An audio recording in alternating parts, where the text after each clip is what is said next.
we've been seeing month-on-month sales growth over the last 12 months. We've had some really big months, as you can see, where we were surging up by double digits, but we've actually seen quite a consistent growth of about 15 to 20% month-on-month over the course of the whole 12 months, which obviously adds up to about 5xing the business from when we started this pivot to digital about a year ago. So we're expecting that trend to continue in the Australian market, and indeed it is. And mainly for us now, it's going to be about moving to the US market and trying to do the same thing there that we've done here in Australia over the last 12 months.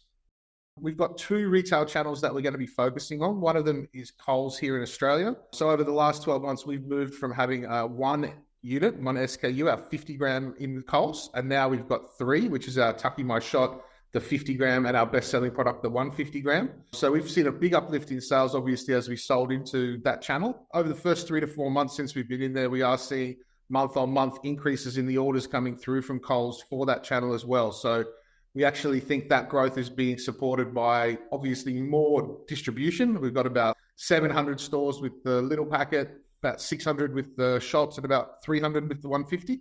So more doors obviously means more people buying in more shops. The other thing is we think the things we're doing on social media for Instagram, Facebook, and all of our Google advertising that we're doing is actually giving people more views of the product before they get into Coles. So that's also starting to be a synergy between those. So that's what's growing it. The other big retail channel for us is the tourist channel in Fiji. So we think a lot of people discover Kava for the first time when they go on holidays to Fiji.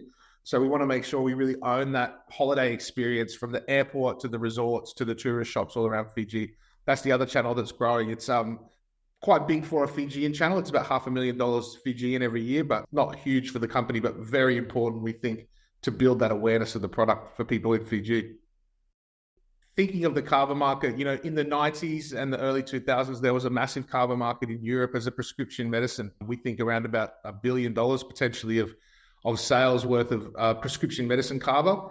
That all kind of fell away over the course of the 2000 to 2010s over some issues around contamination of product that caused some issues in there in Europe. So it still remains banned in Europe, but we're hoping that'll be overturned soon. But in Australia and the US and some of the Pacific Islands now, we're starting to see a resurgence of Kava, not as a prescription medicine anymore, but as a dietary supplement, a health food, a drink in the same way that we present it. So I think we are starting to see the signs of a second Kava boom, and the propagation of new products, the big sales lift-ups that we're seeing for our products as well as other Kava products indicate that. And I think it's part of this bigger trend of people turning away from alcohol to active functional drinks that are non-alcoholic.